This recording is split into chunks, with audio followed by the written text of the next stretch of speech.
बेदी उर्दू की तरक्की पसंद तहरीक से वाबस्ता रहे।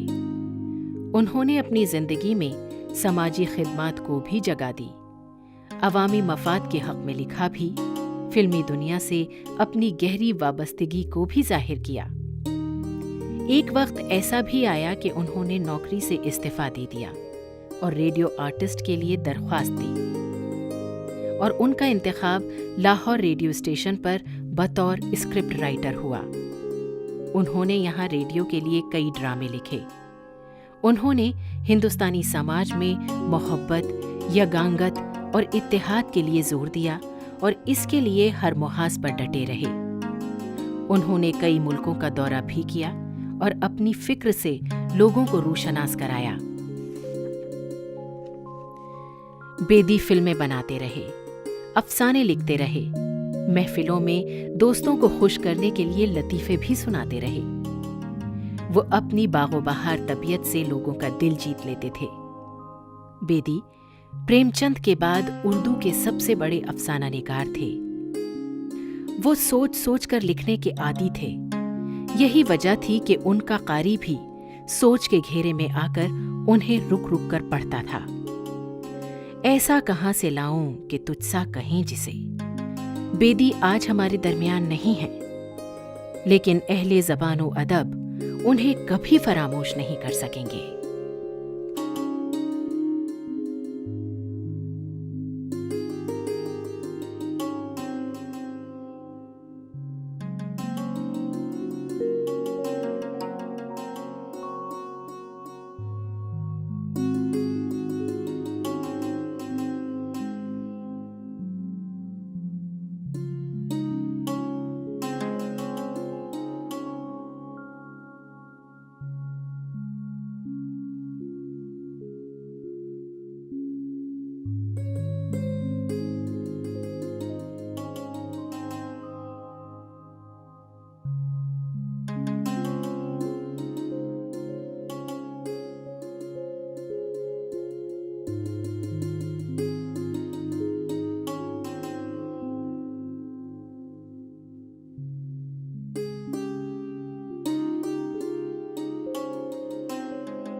बेदी साहब से मुलाकात ज़्यादातर प्रोग्रेसिव राइटर्स एसोसिएशन में वहीं होती थी, पेडविल में।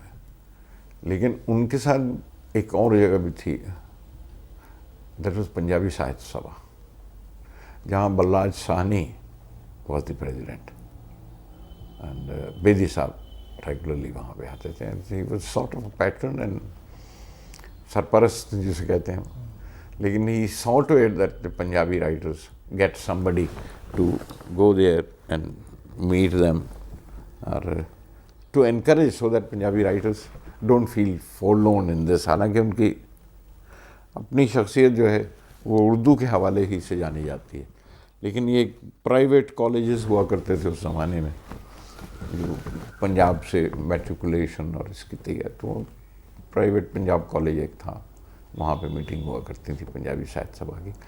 लेकिन he was a sort of a surplus and a patron of Punjabi language।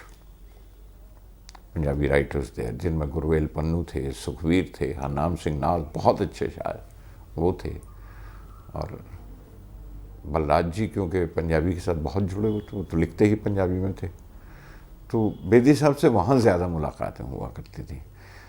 फिर बेदी साहब ही की मदद से एस स्वर्ण थे वहाँ, जिन्होंने चेतना नाम से एक मैगज़ीन निकालना शुरू किया था, and that is what Bedi साहब looked after, and he looked after not only from the point of view of the writing, even financially. मतलब वो जो रुपये पैसे की सूरत में भी जो मदद करते थे, तो बेदी साहब ने अपनी जिम्मेवारी ले ली थी, एंड सॉ टू इट के चेतना मैगज़ीन चलता रहे। बेदी साहब उसके अलावा फिल्मों में मतलब बड़े राइटर थे, तो बेदी साहब क्योंकि बिमल रॉय के यहाँ लिख रहे थे तो अक्सर उनसे वो भी बातचीत हो जाती थी, तो कभी कभी किस्से सुनाया करते थे कि देवदास का सीन लिखा है तो कैसे लिखा है। लेकिन बेदी साहब में एक बहुत बड़ी खूबी है कि वो अगर हम नीचे बैठे हैं तो साथ में आके नीचे बैठ जाते हैं। हमें थोड़ी सी एम्बेरसमेंट होती थी, लेकिन for him he never had that kind of a complex या ये कहिए कि उनका बड़ापन है कि उन्होंने और छोटे को कभी छोटा महसूस नहीं होने दिया, बल्कि वो खुद लगता था कि मैं तुम्हारी ही उम्र का हूँ। वो हर उम्र के शख्स से उसकी उम्र के बन कर मिला करते थे।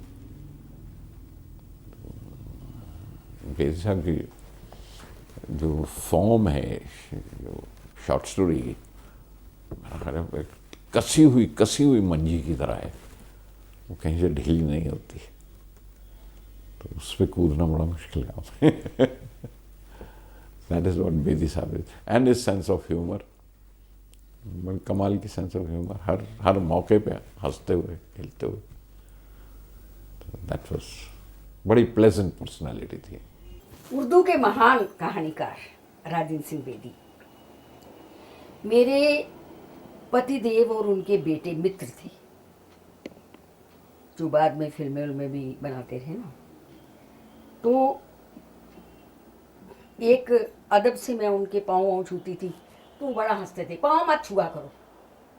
तो मुझे याद है दस्तक जब उन्होंने फिल्म बनाई तो वो लंदन में रिलीज़ हुई, तब मैं भी लंदन में थी। उन्होंने कहा तुमने सबको पैम्फलेट बांटने हैं और यहाँ खड़ी हो जाओ दरवाजे पर। अब जो आए मैं उसको एक पैम्फलेट पकड़ा रही हूँ, जो आए मैं उसको एक पैम्फलेट पकड़ा रही हूँ। बेदी साहब खुश।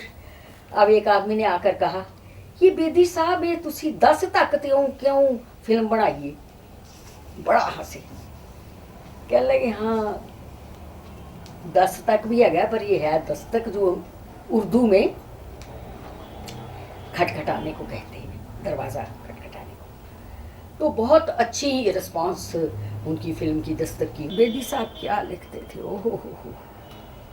उनकी कहानियाँ पढ़ के तो आदमी बिल्कुल उसी में पूरा जैसे खो जाता है। मैंने उनकी एक कहानी वो बच्चे वाली जो थी, बच्चा लेके एक अनमैरिड कपल जाते हैं कि भाई हमारा बच्चा है, तो एक होटल में कमरा वमरा लेके जाते हैं, और किस तरह मतलब है उनका ये होता है कि बच्चे से यूँ होता है तो फिर वो वहाँ गप्पे शप्पे मारते हैं और बच्चे को बाहर लाते हैं। बच्चा किसी से उन्होंने पैसे देकर लिया होता है, किसी भिखारी से। भिखारी भी उसको सजा वजा के ले जाता था, भाई उसको भी पैसे वैसे मिलते रहे। तो वहाँ पर उन्होंने वो फिर उनकी बाद में वो शादी कर लेते हैं। कितनी कहानी है बेदी साहब की। राजेंद्र सिंह बेदी अफसाना निगार, जाहिर है कि वो पंजाब के रहने वाले थे और उन्होंने पंजाब के देहात पर बड़ी गहरी नज़र डाली है। उसके बाद वो बम्बई में रहे। बम्बई की ज़िंदगी को भी राजेंद्र सिंह बेदी ने बहुत खूबसूरती से बयान किया है। उनके यहाँ मुस्तकिल इर्तक़ा रहा, उन्होंने कभी कंप्रोमाइज़ नहीं किया अपने फ़न से। आखिर तक कहानियाँ जो सिर्फ़ एक सिगरेट एक बाप बिकाऊ है, जो आखिरी ज़माने की उनकी कहानियाँ थीं, उनमें भी महसूस होता है कि इर्तक़ा हो रहा है। चश्मे बद्दूर जो उनका अफ़साना है, शुरू का अफ़साना जो भोला अफ़साना लिखा गया था, लोगों ने हैरत की कि हमारे उर्दू अफ़साने में भी इतनी गहराई से कोई सोच सकता है, नफ्सियात पर इतनी गहरी नज़र किसी की हो सकती है। पंजाब के देहात को जब उन्होंने दिखाया तो इतनी गहराई से कोई बारीक जुज़ियात का तो राजेंद्र सिंह बेदी जुज़ियात के बादशाह थे।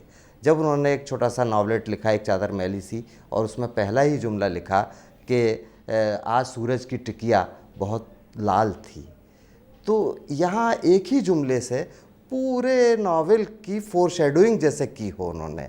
यानी टिकिया तो वहाँ सुहागन थी, फिर वो बेवा भी होती है, सुर्ख थी तो कत्ल भी होना है। उस शहर पे, उस कस्बे पे पूरे पर एक ऐसा वाक़या पेश आना है जिसका इशारा पहले ही जुमले में हो गया, और नेचुरल सीन भी था। ये हमारे यहाँ यूँ तो बहुत पहले शुरू हो चुका था कि हमारे यहाँ उर्दू में बहुत पहले से ही मंज़र निगारी और जुज़ियात निगारी से दो काम लिए गए। एक हकीकत निगारी का कि जो सचमुच है और बाहर है जो ख़ारजी हकीकत है, एक दाखिली कैफियत का। इसमें राजेंद्र सिंह बेदी इसके बादशाह थे, हमेशा उन्होंने यही किया। और ऐसी चीज़ें हैं वो लाए, जैसे कि उनका बहुत मशहूर अफसाना लाजवंती है।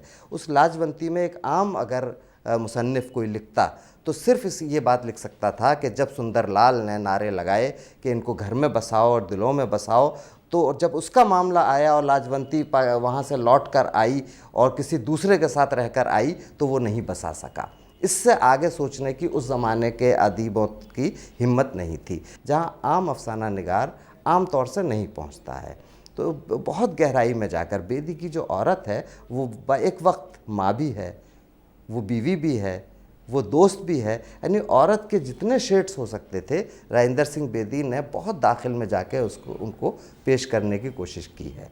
हमारे यहाँ राजेंद्र सिंह बेदी का मैं समझता हूँ कि वही मुकाम है जो रूसी अदब में चेखोव का मुकाम है। यूकेलिप्टस उनका अफसाना है, छोटी छोटी चीज़ों का बयान है, उससे वो बहुत बड़ी बात कहने की कोशिश करते थे। तो यानी जुज़ से कुल तक पहुँचने का अमल उनकी जुज़ियात निगारी का सबूत है। और हमारे बहुत अहम अफसाना निगार हैं। ज़ाहिर है कि राजेंद्र सिंह बेदी जिस गहराई में पहुँचते हैं उसमें दूसरा हम असर नहीं पहुँचता। इसी तरह कृष्ण चंद्र जिस वसत में पहुँचते हैं, अगर कृष्ण चंद्र के यहाँ वसत है तो राजेंद्र सिंह बेदी के यहाँ गहराई है। ये दोनों में बुनियादी फ़र्क है। बेदी बात करते थे तो वो बहुत सोच के करते थे और लगता था कि वो बहुत सोच के कर रहे हैं। अब इसको आप जो भी कह लें, खूबी भी कह सकते हैं, लेकिन मैं समझता हूँ फ़नी इम्तियाज़ ये होता है कि आप लगे ना कि बहुत सोच रहे हैं। वो इनमें सिर्फ मंटो में थी। कहानी को बहुत उम्दा तरीके से कुछ पेश करना चाहते थे जिससे वो पॉलिश की हुई कहानी जो है लगता था कि बहुत सोच सोच के बहुत पॉलिश कर कर के लिखी गई है। तो ये भी एक कहानी पढ़ते हुए लगे ना तो आप इसको खूबी भी कहेंगे कि उसमें कमज़ोरी नहीं होगी, लेकिन खामी एक नेचुरल पैदा हो जाएगी कि वो लगेगा कि आखिर बेचारा जो है उसमें वो स्पॉन्टेनिटी नहीं रही, जो चलता जाए। बहाव बहुत ज़रूरी होता है फ़न में। पानी, खड़ा पानी जो है उसमें वो पैदा हो जाती है। पानी बहता रहे दरिया का तो उससे जो बनता है मामला, मौसीकियत आती है ख़याल में, तो वो तो चलते चलते ही आती है। लगना नहीं चाहिए कि आप बहुत सोच के लिख रहे हैं, लेकिन बदकिस्मती ये है कि ये फितरत अपने आप पर हावी करने के लिए हमें बहुत ज़्यादा, बहुत गहराई से सोचना ही पड़ता है। धुआं निकल जाता है आदमी का इस खूबी को हासिल करने के लिए। हमारे लिए ये लोग तो खुदा थे। इनके बारे में सुन के एक एक नई कहानी जब छपती थी तो भाग के लाना, पढ़ना, ये तो आज उनके बारे में बात करना बड़ा मेरे जैसे आदमी के लिए आसान नहीं है।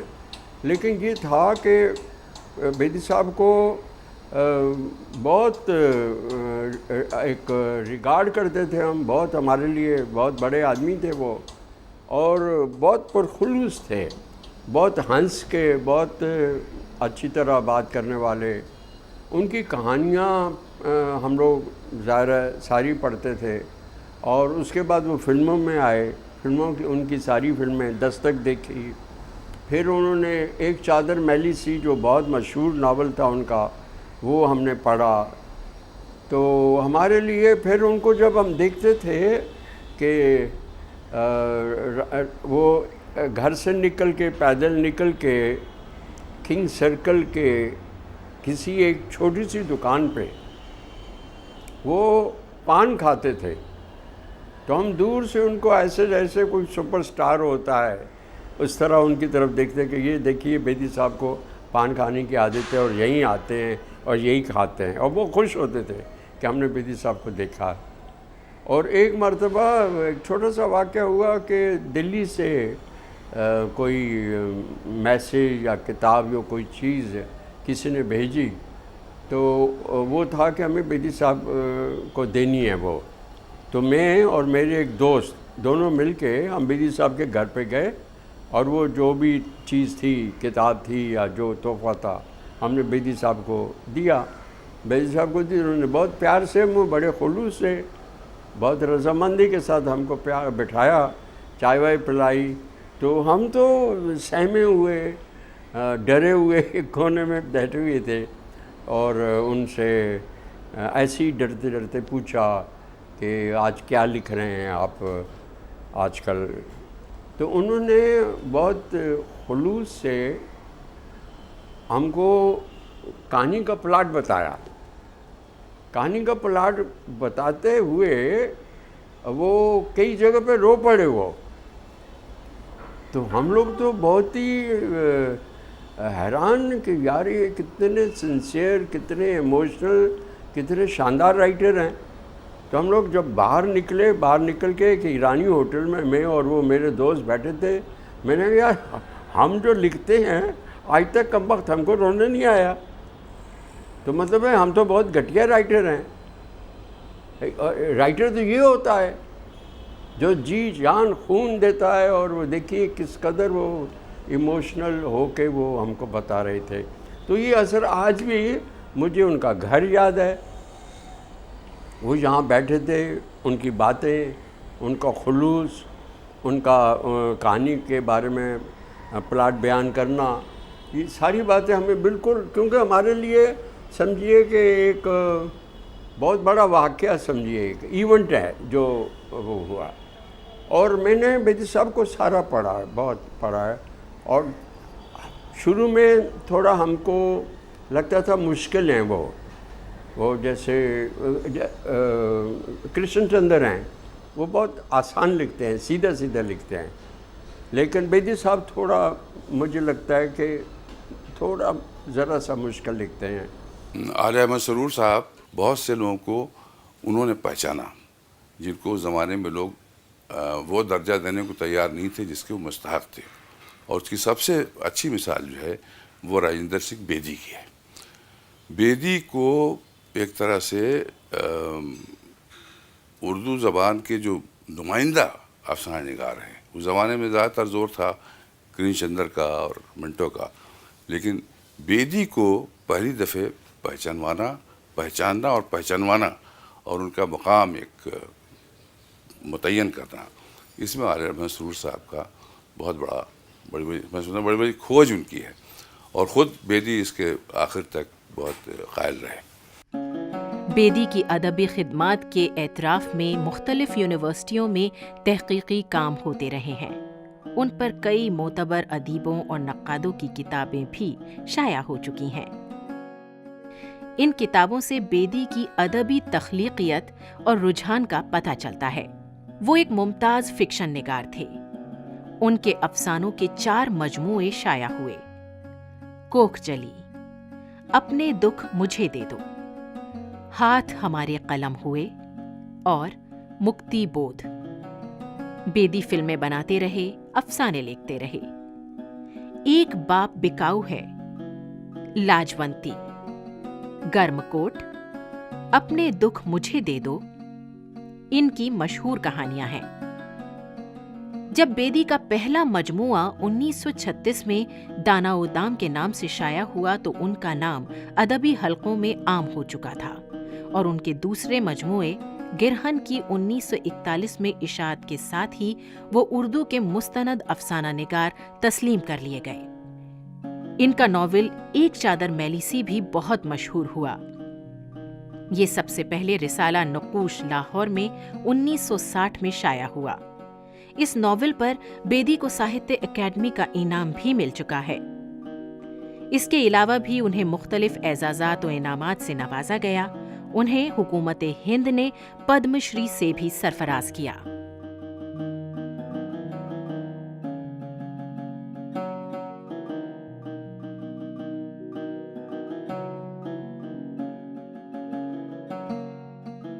यादें काफ़ी धुंधली सी हैं। मुझे बिल्कुल भी अंदाज़ा नहीं था जब मैं छोटी थी कि वो इतने बड़े आदमी, इतने बड़े महारथी, इतने बड़े, he was such a big, he was a colossus. I had absolutely no idea. I think the first time it hit me कि I am the granddaughter of the legendary Rajendra Singh Bedi was when he died. And I remember it was front page news and television coverage, DD पे, it was a बहुत बड़ा news item. और मुझे लगा कि this man जो I'm sorry, this shadow of a man who used to walk the corridors without his pagdi, you know, thin, wispy character, was such a great legendary writer, because at 15 you don't know, you've not read, you know, no one told us to read what he had written. And I really resent my family for, right from my aunts to my father to my mother, that they never told us पढ़ो जो दादाजी ने लिखा है, या किसी ने भी नहीं कहा कि उर्दू सीखो. People took him for granted in the family, you know, कि हाँ सुबह उठ के भोजी लिखते हैं, फिल्म डायलॉग में ट्रांसलेट हो जाता है, फिल्म बन जाती है, नॉवेल्स छपे थे. तो he was like a common regular man in the house. भोजी सुबह सुबह उठते थे, उनका एक कॉर्नर था हॉल में, क्योंकि 2 बेडरूम का घर था, एंड एक कॉर्नर था हॉल में जहाँ पे वो सुबह, मम्मी कहती हैं कि 4:30-5 बजे उठते थे और तब लिखते थे और जब तक सब उठ गए, मॉर्निंग के एबोल्यूशंस सबके शुरू में, बेदी साहब का लिखना, he had finished with his writing. At 32 or 31, when I turned 31 or 32, and I was married by then, I had a son, and I had just conceived my second child. I happened to read his short stories in English. It's very embarrassing today when I look back and I see that I had to read it in English and not read it in the Urdu lehza, because that's what he was all about. And I remember reading Lajwanti and crying and feeling so helpless that I never knew this man. I never got a chance. I just knew him as a figure who would walk the corridors, who had suffered from a stroke. You know, his right hand was not working, who was frustrated that he couldn't write. Everything was trapped in his head. And then of course, उनको फिर cancer हुआ, तो slowly, you know, he just became weak and he passed away. But Bedi साहब को I think सबसे बड़ा सदमा तब लगा जब my father, his son, passed away. And I remember people calling up him up and saying that Rajendra Singh Bedi passed away, and he felt so bad because his son had passed away, not him, you know, and he was so guilty. He said, "Jana mujhe chahiye tha, but Narinder chala gaya." So that was a huge blow to him, and I think that kind of sucked his spirit, and he just gave up on life. I mean, the only regret I have is कि आज की generation को पता नहीं कि राजेंद्र सिंह बेदी कौन है, और मेरे लिए बहुत शर्म की बात होती है जब कोई मुझे पूछता है, आप राइटर कैसे बने, तो मैं कहती हूँ कि एक्चुअली हमारी family, you know, we are family of film makers. My grandfather was a writer. कौन थे आपके grandfather? Rajendra Singh Bedi. Sorry. Then I say नहीं, उन्होंने देवदास लिखी, सत्यकाम लिखी, अभिमान लिखी, मधुमती. फिर बोलते ओ माय गॉड. फिर जाके कई बार तो ऐसा भी हुआ है कि लोग खड़े हो जाते हैं इन रिस्पेक्ट के. Before I die, I know one thing, I want his name to be revived once again and people to know him for the great writer